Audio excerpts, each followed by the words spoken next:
Praise lord. దేవాతి దేవునికి వందనాలు.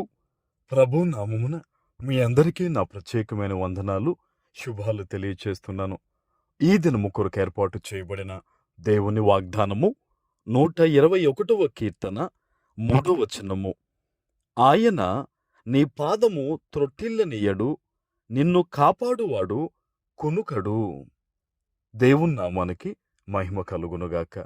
ఈ ఉదయకాల సమయంలో సర్వ సృష్టికర్త అయిన నీ తండ్రి గొప్ప వాగ్దానాన్ని నీకు అందిస్తూ ఉన్నారు. ఆమెన్. ఆయన అంటూ ఉన్నారు, నీ పాదము ఆయన త్రొట్టిల్లనివ్వడు. ఈ ఉదయకాల సమయంలో మొట్టమొదటిగా నువ్వు దేవుని వాగ్దానాన్ని విని ప్రార్థన చేసుకుని, నువ్వు ఏదైతే ఈరోజు నువ్వు పని మొదలెట్టాలనుకుంటున్నావో, ఏదైతే ప్రయాణం ఉందో, ఏదైతే ఆలోచన ఉందో, అదంతా నువ్వు కూడా దేవుని పాదాల వద్ద పెట్టు. ఎప్పుడైతే నువ్వు దేవుని మీద నమ్మకంతో ఆయనను గౌరవించి ఈ విషయములన్నీ నువ్వు దేవుని పాదాల వద్ద పెడతావో, ప్రభువు నీకు జ్ఞానం ఇచ్చి, ప్రభు తన దూతను పంపించి, ఆయన నీకు బలమును, శక్తిని, జ్ఞానమును ఇచ్చి, ఈ దినమంతా కూడా నీవు ఆశీర్వాదకరంగా ఫలించేటట్లు ఈరోజు ప్రభు నిన్ను ఆశీర్వదిస్తారు. ఆమెన్. చాలామంది బిడ్డలు ప్రభువుని నమ్ముకున్నామని అనుకుంటూనే దేవుని సన్నిధిలో తమ ఆలోచనలు పెట్టకుండా తమ చిత్తాన్ని తమ జీవితంలో నెరవేర్చుకోవడానికి పరిగెడుతూ ఉంటారు. అందుకనే చూడండి, కొంతమంది యేసయ్యను నమ్ముకున్నా కూడా పడిపోతూ ఉంటారు. ఈరోజు ఈ వాగ్దానాన్ని వింటున్న నీవు దేవుని దృష్టిలో ఉన్నావు గనక నీతో తండ్రి మాట్లాడుతూ ఉన్నాడు. ఆయన నీ పాదము త్రొట్టిల్లనివ్వడు కనుక నీవు మొదటిగా నీ ఆలోచన యావత్తు దేవుని దగ్గర చెప్పు, కనిపెట్టు. ఆమెన్. ఈ రోజంతా కూడా నీ జీవితంలో ఒక మంచి సక్సెస్ నువ్వు చూడబోతూ ఉన్నావు. అది ఎగ్జామ్ అయినా, ఒక ఆఫీస్ మీటింగ్ అయినా, ఒక ప్రయాణమైనా, ఒక శుభకార్యమైనా దేవుడు నీ పక్షాన ఉన్నాడు గనక ఈరోజు అధికమైన మేలు నీకు యేసు నామంలో కలగబోతూ ఉంది. ఆమెన్. ఇక్కడ చూడండి, నిన్ను కాపాడువాడు కొనుకడు. హల్లెలూయా.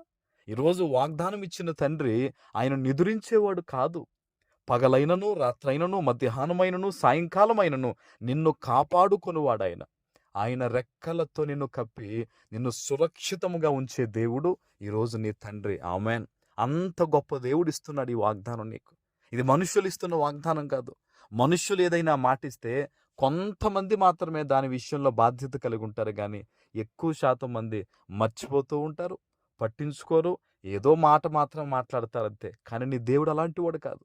నువ్వెప్పుడైతే ఆయనను ప్రేమిస్తావో, నువ్వెప్పుడైతే ఆయనకు విధేయత చూపిస్తావో, నీ విషయములో నీ ఒక ఫలింపుకు వచ్చేంత వరకు, నీ దారి సమముగా ఉండేంత వరకు, నీ ప్రార్థన నెరవేరేంత వరకు ఆయన కృప చూపిస్తూ నిన్ను ఆశీర్వదించే దేవుడు ఆయన. హల్లెలూయా.